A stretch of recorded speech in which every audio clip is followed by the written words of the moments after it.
Excuse me, duckies. Are you happy? Happy? Good. Yep, they're happy. Cows, you happy? Look at that. Crazy. Beautiful.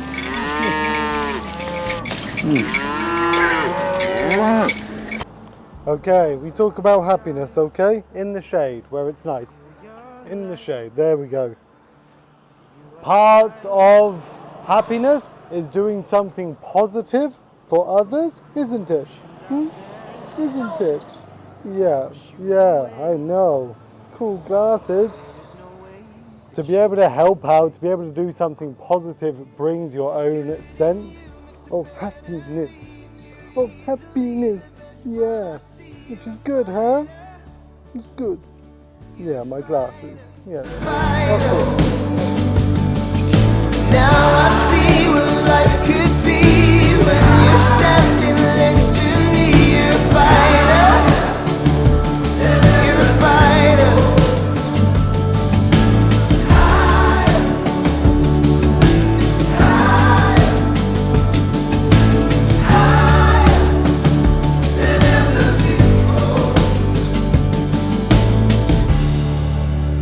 So welcome to Wow Your Show. I know the question, the reason you clicked on the video is to know, is happiness a choice?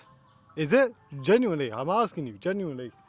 So I've got some points I'm going to go through to show you that happiness is a choice, how I put it in practice, and from a perspective of someone that's been here in Southeast Asia, Cambodia, one of the still developing countries in the world, and a sense of happiness that I've seen here.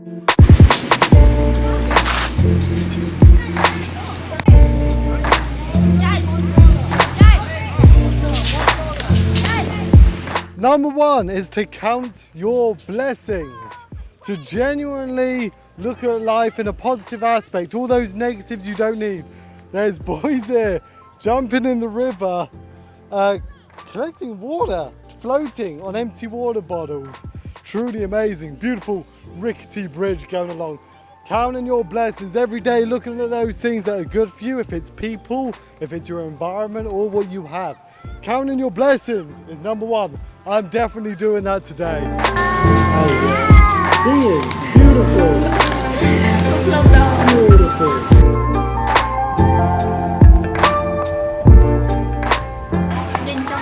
Number two is around carrying a smile. Making sure that you look happy. Hey, so today, like this, you're going to see in this market. Being able to carry a smile and feel happy, you putting it out there, gets it back. Here in Cambodia, the Khmer people have been incredibly, have been incredibly welcoming and everything. It's absolutely beautiful. Hi.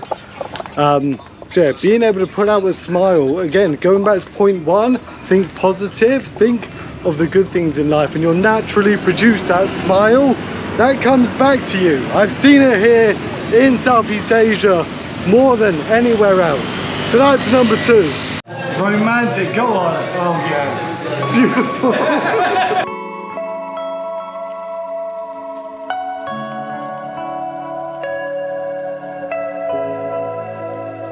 Okay, next up has to be your daily affirmations. As you'll know by the old channel by now, making a orangutan costume, dressing up, acting silly in the idea of raising money for people that actually need it. My daily affirmation is to continue this, to think of doing a little bit of good. No big picture thinking, just get and do one little thing that's good. This morning, waking up and seeing my lovely Khmer sisters. So for you, it's to find that truthful, realistic, something positive that you can do. And those little steps, again, will build up. So number three, daily affirmations. Nice.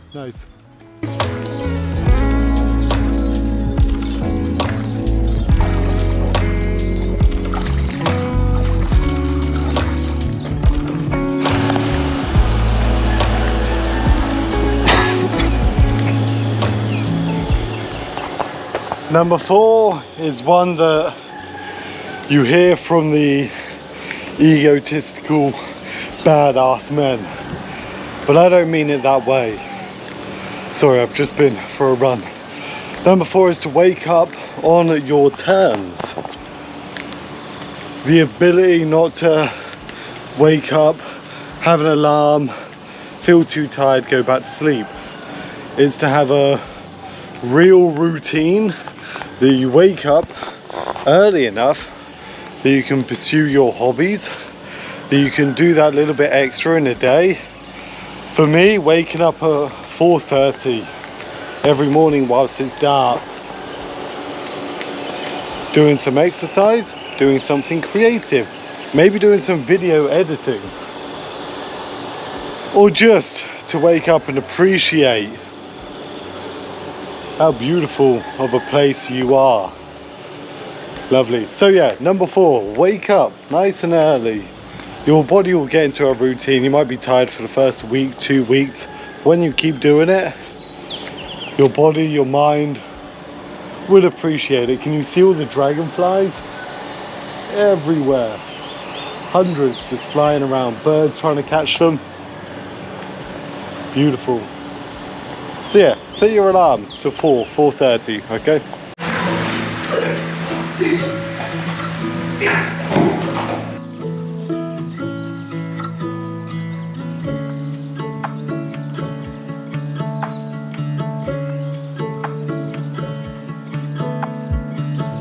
Number 5. Number 5, I'm going to do sitting down because this might offend some people. Number 5 is to stop complaining. Stop complaining.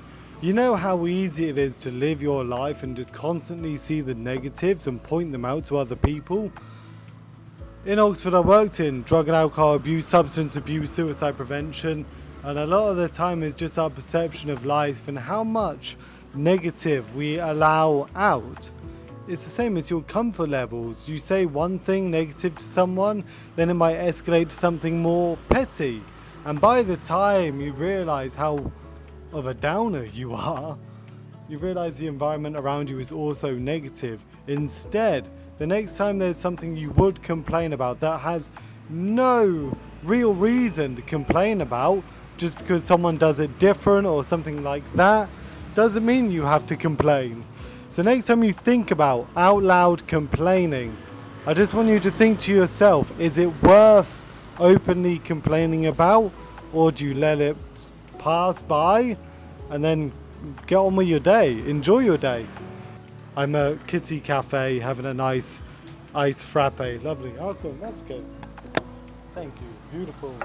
Arkoun, sister. Thank you. Thank you. Lovely. A nice iced coffee to enjoy the day. So, that's it for number 5, is you complaining. Stop it. Stop it. Stop it. Otherwise, I'm going to start complaining, okay?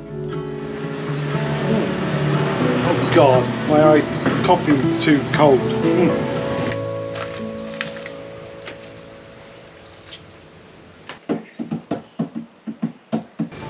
Okay, we're safe. The next one is to do one thing every day that requires self-discipline. It could be to wake up, get your 10,000 steps in a day. A friend of mine does this. It could be to go and do your fitness goals. It could just be to practice budgeting your money. It could be to connect to friends and socialize a little bit more, to send a message out to people that you care about. It could be everything from doing something creative and be artistic, which is something I'm trying to do. As you do it every day, those little steps, in time you look back and you have a lot of self-love and gratitude for doing that thing every day. Building the momentum is another way of creating that form of simple happiness. Just wake up, do something. If you go the other path, you are binge watching Walking Dead or Big Bang Theory, you can become so demotivated and stuck doing this. Not good, not good, I've been there. So that's number 6. Number 6, to get and do something every day. Good. The next action you're going to have to make if you want to find happiness is to use your strengths. Those things that we're all born with, that we're naturally good at, or we can exceed at, or that make us feel relaxed. A good stress reliever, a good therapy for ourselves. I'm currently up at 5 a.m. to take my student to the gym when it opens, and then we're going to learn some English. One of my strengths is I'm able to wake up and within 3 seconds get out of bed, get the brain going. It's a great strength I appreciate. I also enjoy being creative, to think of an idea and then just make it. Might not be the best, but it's definitely a strain. It's definitely a stress reliever.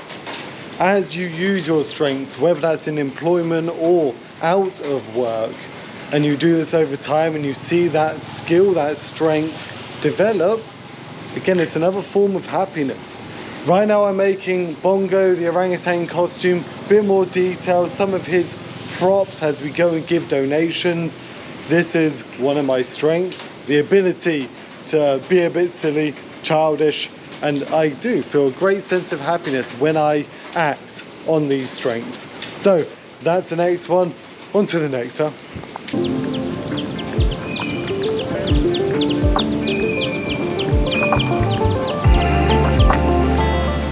Next up is to do one important task. People that are happy choose to be happy by completing the things you have to complete, not allowing yourself to become dormant. So to go out and do the things you have to do, whether that's your work, your hobbies, your fitness goals, your creative endeavors, do the things you have to do. Complete that one important thing every single day. That's another one. I'm gonna have a look around. I need to buy a bag because mine's breaking, so that's what I'm doing now. Very important, right?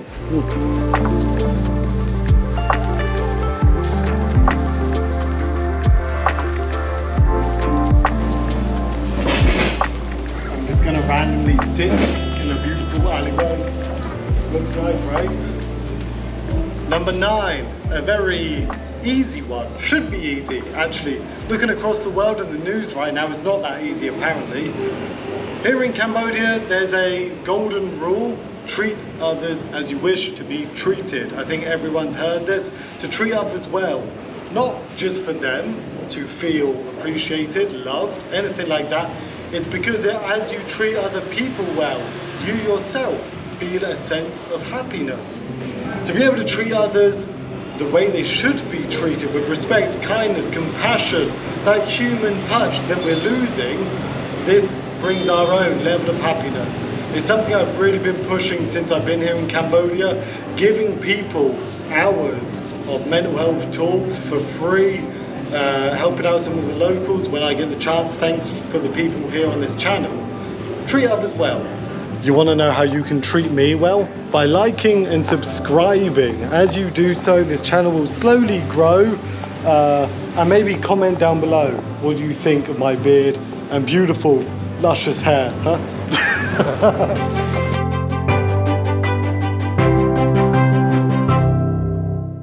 Number 10, I'm gonna tell you, as I've ordered some coconut waffles. Eat something healthy. At least once, twice a day, try and get a good meal in. This actually affects chemicals in your brain, how your body feels, resulting in happiness, right? You ever looked in the mirror, don't know or don't like what you see? That's because of what we eat mostly. Your diet is 70% of your fitness. On top of that, you know it's good. Here in Cambodia, eating mangoes and these fruits, God, it's so much better than them sugar-filled cakes and stuff. Anyway, I'm gonna munch on my waffles. Hypocrite.